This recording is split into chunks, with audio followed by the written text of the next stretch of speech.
Channel को subscribe करना ना भूलें और हमारे ताज़ा वीडियो सबसे पहले देखने के लिए बेल आइकन को दबाएं।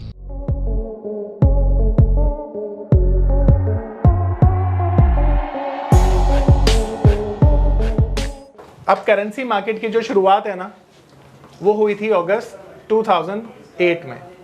ये वो प्लेटफॉर्म है जहां पर आप फिएट करेंसी में ट्रेड करते हैं। कौन सा प्लेटफॉर्म है? जहां पे फिएट करेंसीज में आप ट्रेड करते हैं। फिएट करेंसी कौन सी होती है? लीगल टेंडर होती है बाय द गवर्नमेंट, ठीक है। तो यहां पर वो सभी करेंसीज ट्रेड की जा सकती हैं जो लीगल करेंसीज हैं।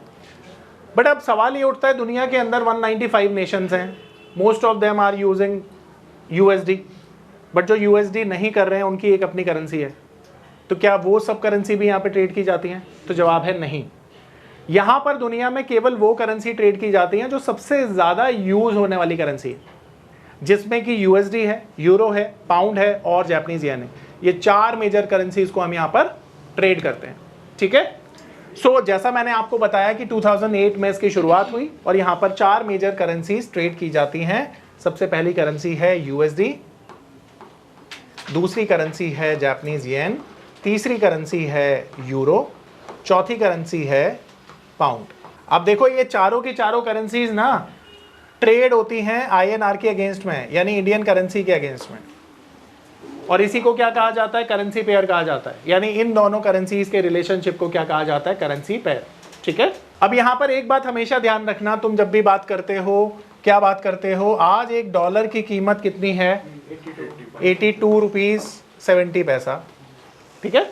तो आप क्या बात करते हो? आप बात करते हो आज एक डॉलर है 82 रुपीज 70 पैसे का, विच मीन्स यहाँ पर एक वैल्यू है जो हमेशा स्टेबल रहेगी और एक वैल्यू है जो हमेशा चेंज होती रहेगी। यानी कि हम बात करेंगे एक डॉलर की जो हमेशा स्टेबल रहेगी, तो इसे कहा जाता है बेस करेंसी। तो बेस करेंसी कौन सी करेंसी होती है? जो हमेशा स्टेबल रहती है। और ये कोटेड करेंसी है जो चेंज होगी हमेशा, ठीक है। तो कोटेड करेंसी कौन सी होती है? जो हमेशा चेंज होती रहती है, ठीक है। मेरी बात समझ में आ रही है? इन दोनों के रिलेशनशिप को करेंसी पेयर बोला जाता है, जैसा मैंने बताया। अब सवाल ये उठता है कि अगर आप इन्हें काम करना चाहते हैं इसमें, ठीक है, तो कैसे काम कर पाएंगे? तो देखो, करेंसी मार्केट को रेगुलेट कौन करता है? आरबीआई करता है, ठीक है। अब आरबीआई इसको रेगुलेट करता है। और अगर हम बात करें कि हम अगर करेंसी मार्केट में काम करना चाहते हैं तो हम कहाँ पे जाके काम कर पाएंगे? ऑफ कोर्स एक्सचेंज पर जाकर कर पाएंगे। और वो जो एक्सचेंज हैं हमारे लिए वो कौन से हैं? एनएससी और बीएससी नहीं, एमसीएक्स। ये दो एक्सचेंजेस हैं जहां पर आप करेंसी मार्केट में काम कर पाते हैं, ठीक है।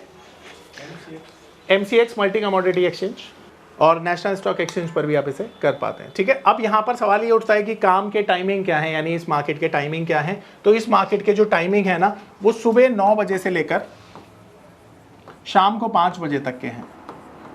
यानी 9 बजे से 5 बजे तक आप करेंसी मार्केट में काम कर सकते हैं, ठीक है। अब काम करने के लिए मंडे से लेकर फ्राइडे तक मार्केट ओपन रहती हैं, तो आप इन 5 दिनों में ये काम कर सकते हैं, ठीक है। आ रही मेरी बात समझ में? परफेक्ट। पहला, फ्यूचर्स में, यानी करेंसी के फ्यूचर्स होते हैं और करेंसी के ऑप्शंस भी होते हैं। तो करेंसी ऑप्शन और करेंसी फ्यूचर, इन दोनों में आप काम कर सकते हैं, ठीक है। अगर बात करें इसकी एक्सपायरी की, तो वीकली और मंथली दोनों तरह की एक्सपायरी होती है इसकी, ठीक है। तो एक्सपायरी वीकली भी होती है और मंथली भी होती है, ठीक है। Monthly expiry last working day पर होती है। आ रहा है समझ में? अब बात करते हैं यहाँ पे लॉट साइज की। जब आप करेंसी मार्केट में काम करते हैं तो शेयर की तरह काम नहीं करते। आप किस में काम करते हैं? आप फ्यूचर्स में काम करते हैं, ऑप्शंस में काम करते हैं। एंड फ्यूचर एंड ऑप्शंस में आपको पता है लॉट साइज में काम होता है। तो यहाँ पर अगर हम लॉट की बात करें ना, तो स्टैंडर्ड साइज होता है सभी का, और वो होता है 1000 यूनिट्स का। 1000 यूनिट्स का यहाँ पर लॉट साइज होता है, ठीक है। और यहाँ पर काम करने के लिए आपको फ्यूचर में मार्जिन पे करना पड़ता है, जो कि बहुत कम होता है, ठीक है। करेंसी के मार्जिन बहुत कम होते हैं। अब यहाँ पे इंपॉर्टेंट चीज़, अब यहाँ पर इंपॉर्टेंट चीज़ क्या है कि आपको लगता है कि मान लेते हैं यूएसडी स्ट्रांग होने वाला है, मान लेते हैं अभी, ठीक है, यूएसडी यूएस डॉलर स्ट्रांग होने वाला है, तो आप क्या करेंगे? आप काम कर रहे हैं आईएनआर में, इसके अगेंस्ट में काम कर रहे हैं, तो आपको पोजीशन किस में बनानी है? आपको पोजीशन बनानी है यूएसडी में। आपको लगता है यूएसडी स्ट्रांग होने वाला है, तो इसका मतलब है आईएनआर वीक होने वाला है। तो जब भी आईएनआर वीक होगा तो आप यूएसडी को बाय कर लेंगे, और जब भी आईएनआर स्ट्रांग होने वाला होगा तो आप यूएसडी को सेल कर देंगे। करना यूएसडी में ही है। आ रही बात समझ में? तो पोजीशन कैसे बनानी है भी क्लियर हो गया। पर अब सवाल उठता है बहुत इंपॉर्टेंट कि भाई INR कब वीक होगा कब स्ट्रांग होगा। तो कितने लोगों ने इकोनॉमिक्स पढ़ी है, इको पढ़ी है, शाबाश। तो इको में वेरी गुड। तो इको में आपने किसी भी चीज़ का जो प्राइस डिटर्मिनेशन होता है वो किस तरह से होता है, डिमांड सप्लाई, ठीक है। अब करेंसी का भी तो डिटर्मिनेशन होता है, वैल्यू ऑफ करेंसी। तो पहले बताओ कितनी तरह का डिटर्मिनेशन होता है, करेंसी की वैल्यू कितनी तरह से डिसाइड की जाती है, ये तुमने अगर इकोनॉमिक्स में पढ़ा है तो मुझे बताओ। फ्लेक्सिबल, शाबाश, फ्लेक्सिबल होते हैं, फिक्स्ड होते हैं। अरे वाह, तूने तो पढ़ा है। और दो चीज़ और होती है जो RBI भी करती है। ज़्यादा मत सोच, ये दो ही होता है ठीक है, एक होता है फ्लेक्सिबल, एक होता है फिक्स्ड। नॉर्मली क्या होता है, जैसे कहते हैं fix exchange of return, fix exchange of return, यानी कि अगर आप किसी भी करेंसी की वैल्यू को स्टेबल कर देते हैं for specific period of time, तो वो वैल्यू क्या रहती है, स्टेबल रहती है। और ऐसा किन हालातों में किया जाता है पता है, आज के समय में तो नहीं किया जाता है क्योंकि उससे ना आपके इंपोर्ट एक्सपोर्ट बहुत ज़्यादा हैम्पर हो जाते हैं। बट ऐसा किया जा सकता है जब किसी स्पेशल वजह से करेंसी की वैल्यू बहुत अप डाउन हो रही हो, तो उसमें इंपोर्ट एक्सपोर्ट ना बहुत हैम्पर हो जाएंगे। तो उस वजह से दो सरकारें ये डिसीजन ले सकती हैं कि for a specific period of time हम करेंसी की वैल्यू को स्टेबल रखेंगे 3 महीने 6 महीने के लिए, तो उसे कहते हैं फिक्स्ड रेट ऑफ एक्सचेंज, ठीक है। और फ्लेक्सिबल जो डिमांड सप्लाई पे आधारित होता है, राइट, डिमांड सप्लाई तय करते हैं। आ रहा है समझ में? अब चलिए, ये तो बहुत छोटी सी बात थी जो आपने पढ़ी भी होगी। अब नहीं पढ़ा जो वो पढ़ाते हैं। अब दुनिया में ना आज के समय में किसी भी चीज़ की कीमत को तय करने का डिमांड सप्लाई का लॉजिक होता है, ठीक है। अब करेंसी की वैल्यू भी तो डिमांड सप्लाई पे डिपेंड करती है।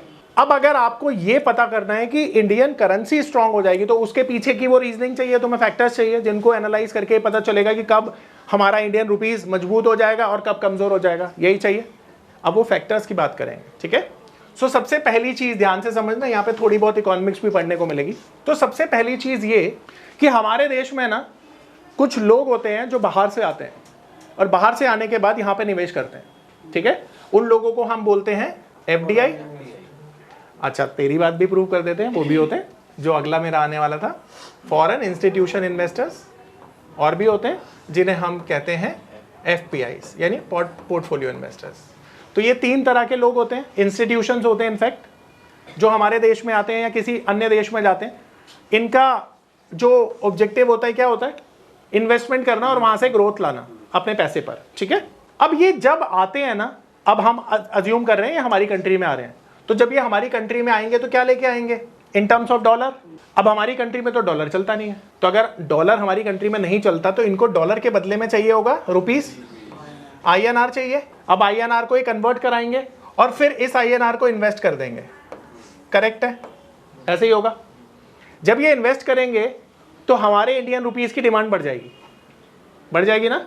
और जब इंडियन रुपीस की डिमांड बढ़ेगी तो क्या होगा, रुपया मजबूत हो जाएगा, है ना। और जब रुपया मजबूत होगा तो क्या कमजोर होगा, US डॉलर।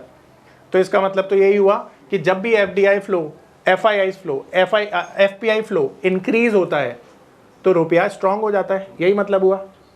अब देखो, बहुत डिटेल में समझते हैं इस चीज़ को। ये तो एक बेसिक सी चीज़ है कि जब ये होगा तो करेंसी पे इम्पैक्ट क्या होगा, पर अब मुद्दा ये है ये होगा कब होगा, है ना। ये इंपॉर्टेंट चीज़ है, कब होगा, सोचो कब होगा। और मुझे बताओ, सोच के, जितने भी लोगों ने इकोनॉमिक्स पढ़ी है थोड़ा दिमाग लगाओ और सोचो। When there is a political stability in the economy. चलिए ठीक है, और बताइए। गवर्नमेंट ने कोई बड़ा प्रोजेक्ट अनाउंस किया हो, जब गवर्नमेंट ने कोई बड़ा प्रोजेक्ट अनाउंस किया हो, हाँ जी, टैक्स बेनिफिट हो, पर आप अभी रूट कॉज तक नहीं जा रहे हो। शाबाश, जब देश में ग्रोथ होगी तब तो ये आएंगे, ठीक है। बाकी सारी फैक्टर्स भी इंपॉर्टेंट है जो आप सबने बोले, you all are right, but सबसे बड़ा फैक्टर क्या है, ग्रोथ। चलो, हमारा एक पड़ोसी देश है, नाम नहीं लूंगा मैं, पर सबके चेहरे पे स्माइल आ गई। तो उस देश में क्यों लोग इन्वेस्टमेंट नहीं करते हैं, ग्रोथ नहीं है ना। उस कंट्री में तो एक ही चीज बनती है, टेररिज्म, टेररिस्ट। तो इसलिए वहां पे कौन जाएगा इन्वेस्टमेंट करने के लिए, बताइए। कोई नहीं जाएगा। अब भारत को सब देखते हैं विकास के रूप में, भारत को देखते हैं सब अपॉर्चुनिटी के रूप में, तो सबको क्या चाहिए, भारत चाहिए, है ना। और इंडिया में क्या हो रहा है, इन्वेस्टमेंट आ रही है, ग्रोथ आ रही है। तो ये लोगों को भी तो समझ में आ रहा है कि अगर इंडिया में जाएंगे तो ग्रोथ होगी, तो ये लोग ग्रोथ की वजह से हमारे इंडिया में आएंगे और आ भी रहे हैं। ठीक है सर, जैसे अभी यूपीआई 3-4 देशों के अंदर चलने लग गया जी, फ्रांस में, आप देखिए कितनी बड़ी अचीवमेंट है। तो सर ये फ्रांस का जो प्रेसिडेंट है, कुल्हड़ में चाय पिला दी आपने उसको, जी सर 2 रुपये की आप समझ रहे हैं, और पेमेंट भी ले ली उससे। तो आप सोचिए, आपने मतलब अंग्रेजों को गुलाम बनाने के लिए जरूरी थोड़ी है कि उन पर राजी करना है, प्यार से भी किया जा सकता है जो हम कर रहे हैं। सर अभी जो जैसे क्रूड ऑयल मार्केट के अंदर इंडिया कह रहा है कि वो पेमेंट्स आईएनआर में करेगा, कर रहा है, बहुत सारी कंट्रीज को आईएनआर में एक्सेप्ट करती है, पहले से ही कर रही है, 3 साल हो गए। चलिए, तो समझ में आ रही है मेरी बात, अगर ग्रोथ है तो पैसा आएगा, ये फैक्टर समझ में आ रहा है। तो अब सवाल जैसा मैंने आपको बताया कि जवाब ये है कि भाई अगर किसी भी कंट्री में ना स्ट्रॉन्ग ग्रोथ होगी तो समझ के चलिए उस कंट्री का जो करेंसी है वो स्ट्रॉन्ग हो जाएगा। अब समझने वाली बात ये है कि स्ट्रॉन्ग ग्रोथ को आप कैसे डिफाइन करेंगे, कैसे डिफाइन करेंगे बताइए। एक्सपोर्ट ज़्यादा हो, इम्पोर्ट्स कम हो। एक्सपोर्ट ज़्यादा हो, इंपोर्ट कम हो, नहीं।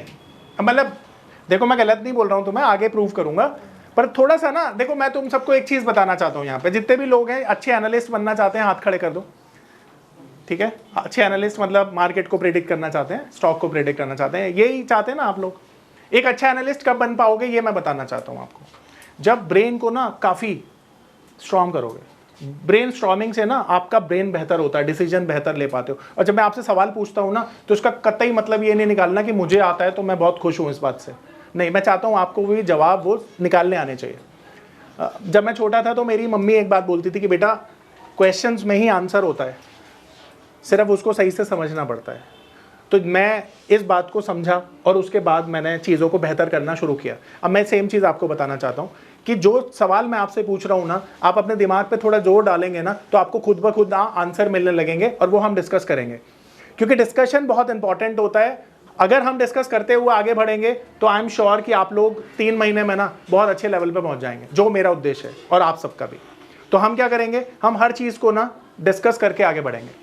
तो अब मेरा सवाल आपसे ये है कि स्ट्रॉन्ग ग्रोथ को आप कैसे आइडेंटिफाई करते हैं इकोनॉमी में, राइट? की पॉलिसीज होंगी, कुछ इन्वेस्टमेंट्स को। ठीक है, बहुत बढ़िया। अच्छा, जिसको भी आंसर आ रहा है रैंडमली बोलते रहना, मैं एक एक करके नहीं आऊंगा, ताकि हम डिस्कशन करें, राइट? तो करो जरा। सर, जब इन्फ्लेशन कम होता है, जब इन्फ्लेशन कम होता है तो शाबाश, इसको ग्रोथ बोल सकते हैं, बिल्कुल ठीक है, शाबाश।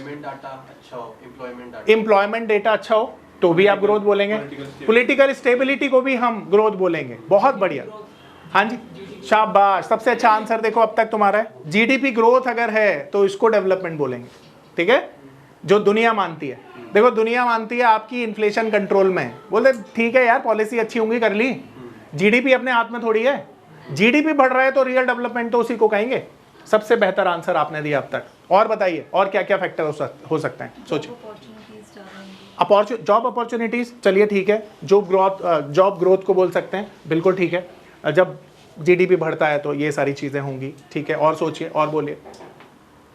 जब करेंसी की वैल्यू बढ़ेगी। इंफ्रास्ट्रक्चर डेवलपमेंट, बिल्कुल ठीक है, इंफ्रास्ट्रक्चर डेवलप होगा तो आप बोलेंगे ग्रोथ हो रही है, बिल्कुल सही जवाब है। डिमांड ज़्यादा होगी। डिमांड ज़्यादा होगी, नहीं।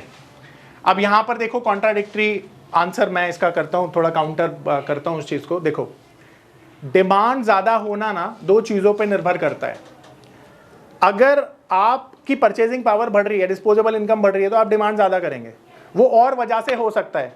अब देखना, टेक्निकली समझाता हूँ, जितने भी यहाँ पे गवर्नमेंट सर्वेंट है वो समझेंगे। जो पे कमीशन होता है सरकार का, वो हर 10 साल में आना ही है। जीडीपी कम हो, ग्रोथ ना हो, सरकार के पास पैसा ना हो, सरकार ने तो लाना ही है ना। जब वो ले आएगी सरकार तो क्या होगा, जितने भी हमारे कर्मचारी हैं उनका वेतन बढ़ेगा, और वेतन बढ़ने से वो ज़्यादा डिमांड कर पाएंगे। इट डजेंट मीन कि ग्रोथ हुई उसके बाद डिमांड बढ़ी। डिमांड बढ़ गई क्योंकि डिस्पोजेबल इनकम बढ़ गई, और डिस्पोजेबल इनकम बढ़ गई, डिस्पोजेबल इनकम बढ़ गई, इसलिए डिमांड बढ़ गई। आ रही बात समझ में? लॉजिक अग्री करते हो ना? अब मेरे को इतने क्विकली आंसर पता है क्यों आते हैं, क्योंकि दिमाग को बहुत जोर दिया मैंने, 15 साल बहुत मेहनत करी, तो हर चीज़ की रीजनिंग मेरे दिमाग में यूँ आ जाती है। और यही मैं चाहता हूँ तुम्हारे साथ भी ऐसा हो, अगले 6 महीने में ऐसे कोई भी सवाल पूछेगा ना, ऐसे आंसर करोगे तुम, ऐसे, ठीक है। वही चाहता हूँ, इसलिए डिस्कस कर रहे हैं हम टूरिज्म। तो टूरिज्म बेसिकली देखो एक अच्छा फैक्टर है, क्योंकि टूरिज्म ना आपकी इकोनॉमी को बहुत ज़्यादा बढ़ा देता है। आप देखते हैं दुनिया में highest tourist place, visited place कौन सा है? Dubai. Last year 23 crore visitors आए थे। चलो एक ना मैं आपको क्वेश्चन दे रहा हूँ, ये तुम्हारी जॉब है या शौक है? बहुत अच्छी बात है, बहुत कम लोग मिलते हैं ऐसे। तो एक और चीज़, अब मैं सवाल पूछ रहा हूँ, ठीक है? थोड़ा जोर डालना और ये आंसर आएगा तो मैं समझ पाऊंगा तुम लोग बिल्कुल सही दिशा में जा रहे हो। टूरिज्म ग्रोथ के लिए एक बहुत बड़ा कंपोनेंट है जिससे ग्रोथ होती है। रिम्बर्स्ड हो जाते हैं पर बेनिफिट मिलता है। बताता हूँ कैसे। टिकट खरीदी, वो वापस नहीं होगी। होटल में रुके, वापस नहीं होगा, सिर्फ वैट ही तो वापस हो रहा है, ठीक है चलेगा, वेरी गुड, बहुत सही जा रही हो। और बताओ, और सोचो, ठीक है? तुम्हें तो आंसर आना चाहिए बिल्कुल। हाँ, यहाँ पे आएंगे तो कहीं ना कहीं रुकेंगे, फिर हो गया हो गया हो गया हो गया, कंजम्पशन कर दी आपने, वो कर दी, स्पेंडिंग कर दी। एक जगह तुम्हारा दिमाग नहीं जा रहा और मैं वहीं चाहता हूं तुम्हारा दिमाग जाए। एम्प्लॉयमेंट बिल्कुल, वो डिमांड बढ़ेगी क्योंकि वो खरीदारी करेंगे, पर एक जगह तुम्हारा बिल्कुल दिमाग नहीं जा रहा है जहां पे मैं चाहता हूं लगे सबका दिमाग, स्ट्राइक करे। और नहीं जाओगे तो खराब भी होते हैं, जैसे मालदीव के साथ हुए। फॉरेन करेंसीज आएगी, फॉरेन करेंसीज आएगी, ठीक है, ये बता दिया गया है, बट ठीक जवाब आपने भी दिया है तो बिल्कुल सही। एक जवाब जो मैं आप लोगों से सुनना चाहता हूं और अब तक नहीं आया, जॉब अपॉर्चुनिटीज ज्यादा बढ़ जाती नहीं, वो सेक्टर फ्लरिश कर रहा है, जैसे होटल कर रहा है, हाँ, हॉस्पिटैलिटी का पूरा सेक्टर कर रहा है। एक फैक्टर जो सुनना चाहता हूं अभी तक नहीं आया, वो चाहता हूं मैं। हार गए? शाबाश। वीजा देखो, 23 करोड़ लोग 6,000 रुपए वीजा की पेमेंट कर रहे हैं। कितने हजार करोड़ हो गए? डायरेक्ट पैसा सरकार की जेब में गया ना। जो तुम देखो कि जो चीजें बाद में ट्रांसपोर्टेशन में खर्च करी, खाने पीने में खर्च करी, स्टे में खर्च करी, वो तो बाद की बात है। डे 1 पे तुम्हारे पास पैसा आ गया वीजा की फीस के तौर पर। ये सबसे बड़ा बेनिफिट होता है जो आप लोग नहीं सोच रहे हो, और ये सबसे पहली चीज है। क्या हमने डिस्कस किया था ये कभी? शाबाश, बहुत बढ़िया दिमाग है तुम्हारा निधि, शाबाश। ठीक है, तो वीजा देखो, समझ में आ रहा है ना क्यों टूरिज्म को बढ़ावा दिया जाता है? क्योंकि भाई वहां पे सीधा पैसा आ रहा है ना तुम्हारे पास। देखो, अमेरिका जाने की इच्छा कितने लोगों की है? सब जाना चाहते हैं।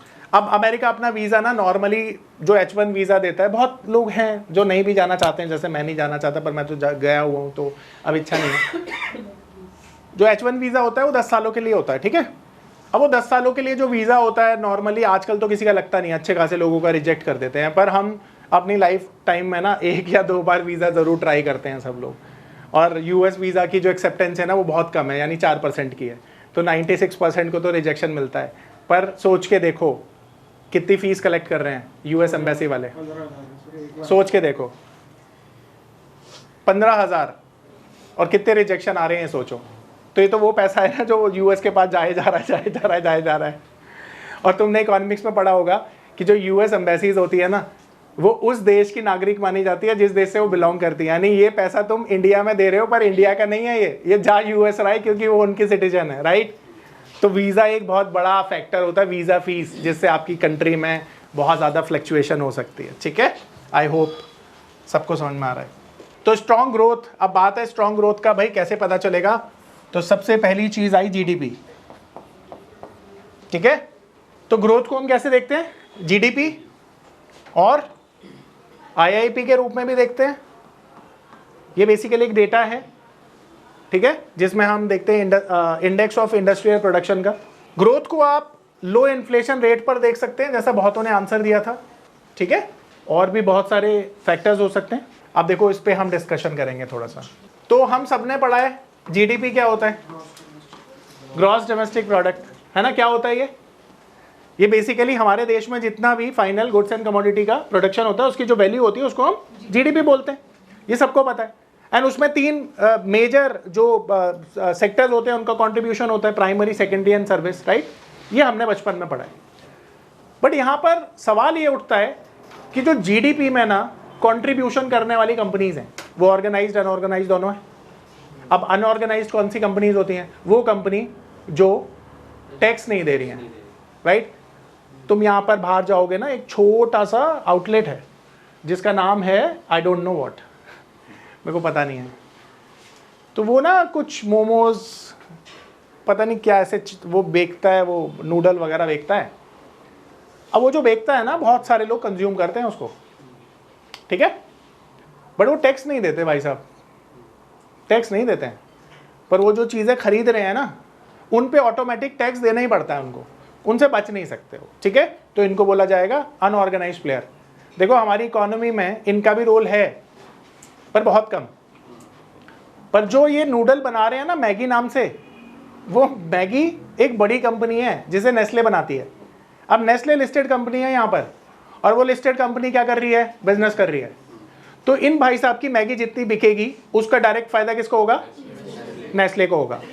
और नेस्ले ना सरकार को टैक्स भी देती है, ये भाई साहब नहीं देते पर वो टैक्स देती है। अच्छा ये भाई साहब इनडायरेक्ट टैक्स तो दे ही रहे हैं ना, क्योंकि वो जो मैगी खरीद रहे हैं वो टैक्स लगकर इनको मिल रही है, पर ये इनकम छुपा रहे हैं, उस पर टैक्स नहीं दे रहे, पर ये जो मैगी है ये दोनों टैक्स दे रही है, इनको बेचने पर भी दे रही है और जो इनकी इनकम हो रही है उस पर भी दे रही है। तो कहने का मतलब ये है कि जीडीपी में जो कंट्रीब्यूशन है वो दो प्लेयर का होता है, ऑर्गेनाइज्ड और अनऑर्गेनाइज्ड। अब ये जो अनऑर्गेनाइज्ड प्लेयर हैं ये बहुत छोटे हैं, 20 से 25%, और जो ऑर्गेनाइज्ड प्लेयर है ना ये सारी लिस्टेड कंपनी है। तो मैंने डे 1 पे आपको बताया था कि हमारे पास 7,000 से ज्यादा जो कंपनियां हैं ये लिस्टेड कंपनियां हैं, और ये जो लिस्टेड कंपनी है ना ये क्या करती हैं, ये बिजनेस ही तो कर रही हैं, है ना। तो बिजनेस कर रही हैं ये सारी कंपनियां, तो बिजनेस करने पर ये टैक्स भी देती हैं सरकार को, और हमारे जीडीपी में इनका डायरेक्ट इनडायरेक्ट सबसे बड़ा कंट्रीब्यूशन है। तो ये जो जीडीपी है ना इसका 80% तो ज़्यादा हो गया, 75 to 80% जो जीडीपी है वो आ रहा है इन लिस्टेड कंपनी से, ठीक है। अब अगर हमारा जीडीपी इंक्रीज कर जाता है मान के चलो, तो इनडायरेक्टली कौन इंक्रीज कर रहा है, इनकी परफॉर्मेंस, ऐसा ही है। अब अगर इनकी परफॉर्मेंस इंक्रीज कर रही है तो इनकी बैलेंस शीट पर वो सारी चीज़ें आ जाएंगी। बैलेंस शीट को आप रिसर्च करोगे और प्रॉफिटेबिलिटी के हिसाब से उस कंपनी में पैसा लगाओगे जिस कंपनी के शेयर्स ऊपर जा रहे हैं, यानी ऊपर जाने की वजह ही क्या होगी, उनकी बैलेंस शीट, उनकी प्रॉफिटेबिलिटी। प्रॉफिटेबिलिटी इस बात पर डिपेंड करती है कि जीडीपी कितना बढ़ रहा है, क्योंकि जीडीपी बढ़ेगा तो इनका कंट्रीब्यूशन बढ़ेगा, इनकी इनकम बढ़ेगी, इनकम बढ़ेगी तो शेयर प्राइस पर रिफ्लेक्शन आएगा, और वो रिफ्लेक्शन से क्या होगा, स्टॉक मार्केट ऊपर चला जाएगा, ठीक है। तो जीडीपी वजह बनी ना स्टॉक मार्केट के ऊपर जाने की, और जब स्टॉक मार्केट ऊपर जाएगा तो आप जैसे मेरे जैसे और वो विदेशी लोग जो पैसे से पैसा बनाना चाहते हैं कहाँ पे आएंगे, हमारे स्टॉक मार्केट में आएंगे वो। तो जीडीपी ऊपर जाने से ना स्टॉक मार्केट परफॉर्मेंस अच्छा हो जाता है। तो स्टॉक मार्केट परफॉर्मेंस जब अच्छा हो जाता है ना तो क्या होता है, ज़्यादा डॉलर आते हैं हमारी कंट्री में, जिससे हमारा रुपया मजबूत हो जाता है। आई मेरी बात समझ में। तो रुपए की मजबूती के लिए ये सारे फैक्टर्स इंपॉर्टेंट होते हैं। चलिए, आ रहा है समझ में सबको, ठीक है। अब यहाँ कोई डाउट है तो सवाल पूछिए। अब इसके साथ साथ ना 2-3 अदर फैक्टर्स भी होते हैं जो करेंसी को इन्फ्लुएंस करते हैं। जैसे इन्फ्लेशन तो हमने समझ ही लिया है, अगर डिटेल में हम इन्फ्लेशन को समझेंगे तो मैं डिटेल में आपको इन्फ्लेशन को समझाता हूँ। देखो इन्फ्लेशन डायरेक्टली ना इम्पैक्ट करती है किसको, करेंसी की वैल्यू को। अब एग्जाम्पल के तौर पर मान लेते हैं कि हमारी करेंसी अगर वीक हो जाती है तो चीज़ें आपके लिए खरीदना मुश्किल हो जाएगा, क्योंकि क्वांटिटी कम आ जाएगी, ठीक है। तो इन्फ्लेशन की वजह से परचेजिंग पावर कम हो जाती है, जिसकी वजह से करेंसी वीक हो जाएगी। तो इन्फ्लेशन एक बहुत बड़ा ट्रिगर है किसके लिए, ग्रोथ के लिए और करेंसी वैल्यू के लिए। बट अब ये होता किस वजह से, उसके रूट कॉज पे जाए ना तो उसकी वजह है क्रूड ऑयल प्राइसेस। अब देखो ये जो क्रूड ऑयल प्राइसेस है ना, ये एक बहुत मेजर फैक्टर है किसी भी कंट्री के लिए। तुम लोग क्या जानते हो दुनिया में सबसे बड़ा oil and gas producers country कौन सी है? रशिया, ठीक है, सबको पता है। अभी रशिया की किसी छोटे सी कंट्री के साथ लड़ाई हो रही थी और उसका नाम था यूक्रेन। अब यूक्रेन और रशिया दोनों लड़ रहे थे आपस में, पर आपके घरों में ना, आपके घरों में जो आपकी मॉम है वो परेशान हो रही थी, पता है क्यों? इसलिए नहीं, टमाटर 200 रुपये किलो हो गए थे, है ना, और आप जो गाड़ी में पेट्रोल डलवा रहे हैं। अब सोचो यार, लड़ाई हो रही है वहाँ पे। अच्छा, वीट के प्राइसेस भी बढ़े, बिस्किट्स भी बढ़े, केक्स भी बढ़े, ये सबके प्राइसेस कोई चेक करता है? बढ़े ना, क्वांटिटी कम कर दी, वो स्मार्ट मैनेजमेंट है। बट हुआ तो क्या, इसी वजह से हुआ। अब आप एक चीज़ सोच रहे हो जो मैं तुम्हें फंडामेंटल में पढ़ाने वाला हूँ, बट अभी थोड़ा सा उसका ओवरव्यू देता हूँ। तो ऐसा समझो कि जो दुनिया में जितनी भी कंट्रीज़ है ना, वो एक दूसरे से कनेक्टेड है। ऐसा बिल्कुल नहीं है कि जो अमेरिका में हो रहा है वो तुम्हारे देश में बिल्कुल इम्पैक्ट नहीं करेगा, अच्छा या बुरा वहाँ पे होगा, हमारी कंट्री में भी उसका इम्पैक्ट आएगा, ये ध्यान रखना। लड़ रहे थे यूक्रेन रशिया, और दुनिया में इन्फ्लेशन उसकी वजह से बढ़ रही थी। क्यों बढ़ रही थी? क्योंकि जब लड़ाई हो रही थी ना, तो वीट का एक बड़ा प्रोड्यूसर है यूक्रेन, और ऑयल एंड गैस का बड़ा प्रोड्यूसर है रशिया। रशिया ने जब सप्लाई को इम्पैक्ट किया ऑयल एंड गैस की, तो ऑयल जब भी महंगा होगा ना, आपके ट्रांसपोर्टेशन पे डायरेक्ट इम्पैक्ट आएगा, और ट्रांसपोर्टेशन फ्रेट प्राइसेस महंगे होते ही ना, चीज़ों के दाम ऐसे शूट हो जाएंगे, और जब शूट हो जाएंगे तो महंगाई तो डायरेक्ट बढ़ जाएगी ना। तो क्रूड ऑयल की वजह से महंगाई बढ़ जाती है। अब ये जो महंगाई है ना, ये एक ना स्लो पॉइजन की तरह ना किल करता है इकोनॉमी को। कैसे करता है, मैं आपको इतिहास में लेकर जाऊंगा। तो आपको याद है पीपली लाइव करके एक मूवी आई थी जिसमें किसान सुसाइड कर रहा था ड्यू टू महंगाई, और आमिर खान की ये मूवी थी जिसके लिए उनको नेशनल अवार्ड भी मिला था। 2010 की शायद ये मूवी रही होगी, ठीक है, अब एग्जैक्टली मुझे टाइम और ईयर याद नहीं है, पर 2010 के आसपास की बात है। वजह क्या थी? वजह थी 100 रुपये किलो प्याज जब हो गई थी ना, तो बाकी चीज़ें भी महंगी हो गई थी, और वो किसान को बड़ा इम्पैक्ट करती हैं। देखो आप लोग ये मान लो, हमारे देश में आज भी किसानों की ना बड़ी दयनीय हालत है, क्योंकि किसान बहुत छोटी ज़मीन से खेती कर रहा है, और वो बेचारा मानसून पे डिपेंडेंट है, सरकार की सब्सिडी पे डिपेंडेंट है, जिसकी वजह से उसको बेचारे को 2 वक्त का खाना भी नहीं मिलता है। चलो ये तो किसान की दयनीयता की बात हो गई, बैक टू द पॉइंट। अब ये जो क्रूड ऑयल है ना, जब ये महंगा हो जाता है तो इससे बाकी चीज़ें ना डायरेक्टली इंपैक्ट करती हैं जो महंगी हो जाती हैं, जिससे हमारी किचन का जो बजट है वो डिसबैलेंस हो जाएगा, हमारी रियल लाइफ का बैलेंस डिसबैलेंस हो जाएगा, और फिर क्या होगा, अल्टीमेटली जो कंपनियां हैं ना वो इम्पैक्ट होने लगेगी, उनकी प्रॉफिटेबिलिटी इम्पैक्ट होने लगेगी। अब जैसे ही प्रॉफिटेबिलिटी डाउन आएगी ना, तो उनके शेयर के प्राइस नीचे आ जाएंगे। बट सबसे बड़ी बात पता है क्या होगी? एक मल्टीप्लायर इफेक्ट होता है महंगाई होने पर। आप सब जानते हैं कि आरबीआई महंगाई को कंट्रोल करता है, जिसके लिए उसके पास टूल्स होते हैं। अब वो उन टूल्स का यूज़ करता है और महंगाई को कंट्रोल करने की कोशिश करता है। तो आप लोगों ने देखा होगा कि जब भी महंगाई बढ़ती है ना, तो आरबीआई क्या करता है, बैंक रेट और जो सीआरआर होता है उसको बढ़ा देता है ना, रिजर्व। अब देखते हैं इन सारी चीज़ों को। जो ये आपका होता है, क्या कहते हैं अपना, अरे ये बैंक रेट के साथ साथ जो रेपो रेट, तो रेपो रेट को बढ़ा देता है। अब नॉर्मली आपको पता है बैंक रेट लॉन्ग टर्म के लिए होता है और रेपो रेट शॉर्ट टर्म के लिए होता है। तो जब शॉर्ट टर्म के लोन महंगे हो जाते हैं ना, तो बड़ी तकलीफ होती है, क्योंकि आपको किसी को पेमेंट करनी है जिसके लिए आपको लोन लेना पड़ेगा। पर ये कोलेटरल लोन होते हैं, ये भी बता दूं आपको। पर आप कोलेटरल में कोई परेशानी नहीं, आप ले सकते हैं, पर अगर महंगा होगा तो लेने से बचेंगे ना। देखो शॉर्ट टर्म में अगर आपके पास पैसों की समस्या है ना, तो बड़ी दिक्कत है। लॉन्ग टर्म तो सब झेल लेते हैं, शॉर्ट टर्म नहीं झेला जाता। इसीलिए ना आरबीआई गवर्नर साहब हमेशा किस पे फोकस करते हैं, बैंक रेट पर नहीं करते, किस पे करते हैं, रेपो रेट पे करते हैं, क्योंकि शॉर्ट टर्म के जो लोन है ना वो इम्पैक्ट हो जाते हैं। अब ध्यान रखो, हमारी स्टॉक मार्केट को ना एक चीज पसंद नहीं है, पता है क्या, कि लोन के रेट बढ़ जाएं, इंटरेस्ट रेट बढ़ जाएं। अब इंटरेस्ट रेट के मल्टीप्लायर इफेक्ट क्या होते हैं वो समझो। मान के चलो आप बिजनेस कर रहे हो, क्योंकि 8-7 हज़ार से ज़्यादा कंपनियां क्या कर रही हैं, बिजनेस कर रही हैं। अब ये बिजनेस करने के लिए क्या करती हैं, एक्सपेंशन के लिए ना लोन लेती हैं। अब ये लोन हो गया महंगा। अब आप सोचो, आप खुद वो कंपनी हो जो बिजनेस कर रही है, तो आप लोन लोगे क्या, महंगा लोन लोगे? नहीं लोगे ना। अगर महंगा लोन नहीं लोगे तो एक्सपेंशन करने के लिए हायरिंग नहीं करोगे, मशीन्स नहीं खरीदोगे, बिल्डिंग्स नहीं बनाओगे, जिससे क्या होगा, इकोनॉमी में डिमांड कम हो जाएगी, और डिमांड कम हो जाएगी तो इनकी अर्निंग भी तो कम हो जाएगी कंपनीज की। इसीलिए ना रेट ऑफ इंटरेस्ट का बढ़ना स्टॉक मार्केट के लिए कभी भी अच्छा नहीं माना जाता, और इंटरेस्ट रेट जब भी बढ़ता है मार्केट नीचे आ जाता है। आ रही मेरी बात समझ में? तो आप ये समझो कि करेंसी कब वीक होगी, जब ग्रोथ नहीं होगी।